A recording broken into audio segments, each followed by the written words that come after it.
Assalamualaikum warahmatullahi wabarakatuh. Perkenalkan, kami dari kelompok 8, kelompok Wijaya Karya. Ini kami akan mereview dua jurnal. Sebelumnya, izinkan saya memperkenalkan anggota kelompok 8. Dari saya, perkenalkan saya Raja Raihan Atala Putra, NPM 104. Perkenalkan, nama saya Maharani Wahyabsari, NPM 044. Perkenalkan, nama saya Muhammad Nasrullah, saya NPM 39.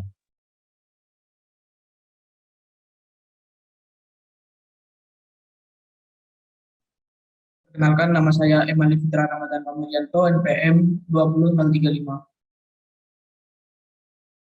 Perkenalkan, nama saya Alfianis Cadwinanda, NPM 42. Perkenalkan, saya Krisna Rendi Awaludin, NPM 83. Perkenalkan, nama saya Kevin Davarial, NPM 62. Perkenalkan, nama saya Miladatul Kofifa, NPM 073. Perkenalkan, nama saya Sawabila Awiya Ayu Bestari, NPM 24. Perkenalkan, nama saya Ridayanti Andina RM, NPM 006. Perkenalkan, nama saya Mawindok Trivi Awati, NPM 94.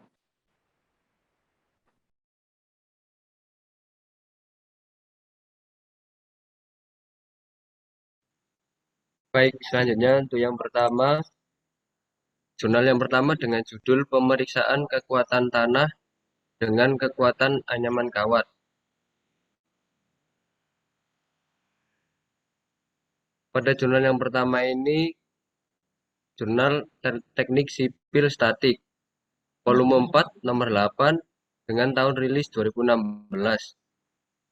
Jurnal ini ditulis oleh Dafli Rivaldo Tumewu, yang kedua Hendra Rio Gilang, dan yang ketiga Alfa N. Sirajar. Tujuan dari penelitian ini adalah yang pertama mengetahui kekuatan tanah dan menggunakan kekuatan anyaman kawat. Yang kedua, memberikan perbandingan faktor keamanan dengan dan tanpa menggunakan perkuatan anyaman kawat dan serat julet.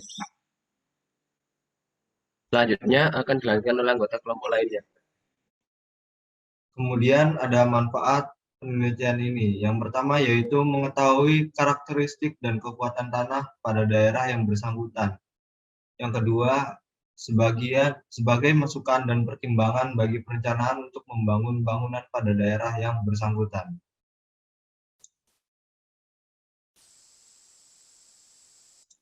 Lanjut ke metode penelitian. Metode penelitian yang digunakan adalah data primer yang diperoleh oleh penulis merupakan hasil dari penelitian langsung dan akan diuji di laboratorium. Sedangkan data sekunder merupakan data yang diperoleh dari literatur atau buku-buku referensi. Untuk hasil penelitian akan dijelaskan oleh anggota kelompok yang lain. Lalu untuk hasil penelitian, semakin bertambahnya beban, maka semakin menurun pula faktor keamanan. Dan dengan perkuatan anyaman kawat dan serat jut, maka faktor keamanan tanah pun meningkat sesuai dengan penambahan jumlah lapis perkuatan berturut-turut sampai 5 lapis. 18,70%, 36,51%, 52,42%, 92,75%, dan 139,44%. Lalu untuk kesimpulan bisa dibacakan dengan anggota kelompok yang lain.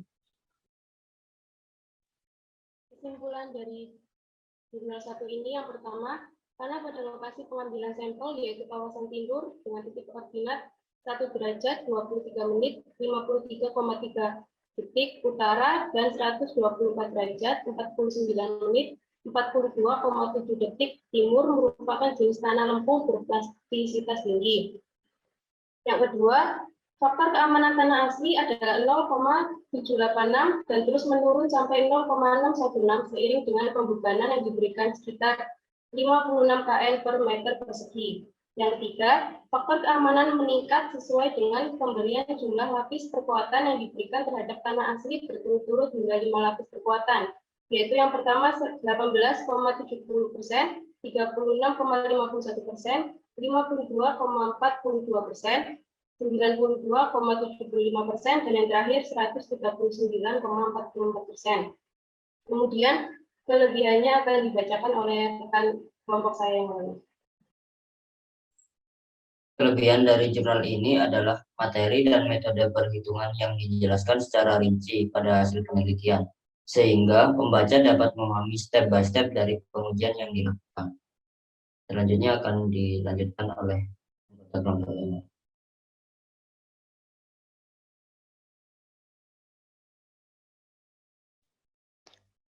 Pada jurnal kedua dengan judul Kajian Geoteknik Struktur Bawah Bangunan Ruang Genset di Pelabuhan Tanjung Emas Semarang. Nama jurnalnya Jurnal Karya Teknik Sipil. Volume dan halaman volume 4 nomor 4 dan halaman 164-171 tahun 2015. Dengan penulis yang pertama Anggoro Setyo Pratomo, yang kedua Dwi Purnamajati, yang ketiga Indra Stono Dwi Atmono, yang keempat Himawan Indarto. Dengan tanggal 10 November 2021. Yang pertama latar belakang. Pelabuhan adalah tempat yang terdiri dari daratan dan perairan di sekitarnya dengan batas tertentu sebagai tempat kegiatan pemerintah dan kegiatan ekonomi yang dipergunakan sebagai tempat kapal bersandar, berlabuh, naik turun penumpang, dan bongkar muat barang yang dilengkapi dengan fasilitas keselamatan pelayaran dan kegiatan penunjang pelabuhan, serta sebagai tempat perpindahan intra dan antar moda transportasi. Oleh karena itu, diperlukan analisis geoteknis yang tepat agar tidak terjadi kesalahan perencanaan pada infrastruktur tersebut, terutama pada perencanaan struktur bawah bangunan. Selanjutnya akan dijelaskan anggota kelompok yang lain.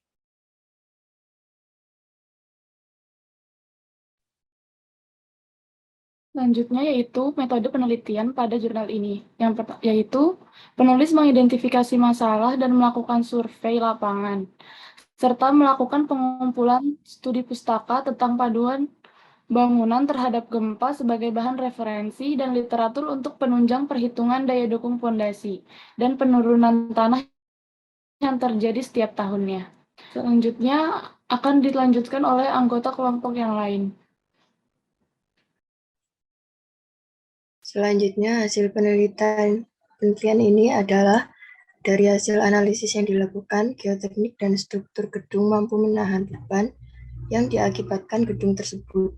Penurunan konsolidasi di area terminal peti kemas Semarang adalah 8,17 cm dengan waktu konsolidasi adalah 17 bulan 16 hari, sehingga harus dilakukan pemadatan tanah compaction untuk menambah kerapatan tanah. Selanjutnya akan dijelaskan oleh anggota lain. Untuk kesimpulan yaitu yang pertama, proyek operasional Room Terminal Peti Kemas Semarang didesain menggunakan SRPMK dengan metode Strong Column Weak Beam. Yang kedua yaitu wilayah di sekitar proyek ini memiliki lapisan tanah lumpur dan pasir yang sangat lembek sampai kedalaman 20 meter. Hal ini dapat diketahui dari hasil penyelidikan sondir di lokasi proyek dan sekitaran proyek yang menunjukkan bahwa hingga ke dalam 20 meter tekanan konus kurang dari 20 kg per cm kuadrat. Yang ketiga yaitu penurunan konsolidasi akibat beban bangunan pada geoteknik. Operasional Room Terminal Peti Kemas Semarang adalah 8,71 cm dalam 17 bulan 16 hari. Untuk itu harus dilakukan pemadatan tanah atau compaction. Untuk kelebihan jurnal akan dijelaskan oleh anggota kelompok yang lain.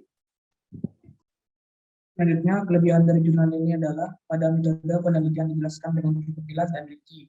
Pada hasil penyajian analisa data dijelaskan sangat rinci sehingga pembaca dapat dengan mudah memahami dari analisa yang didapatkan. Kemudian review 2 jurnal dengan konsentrasi geoteknik dari kelompok 8. Mohon maaf bila ada salah kata. Wassalamualaikum warahmatullahi wabarakatuh.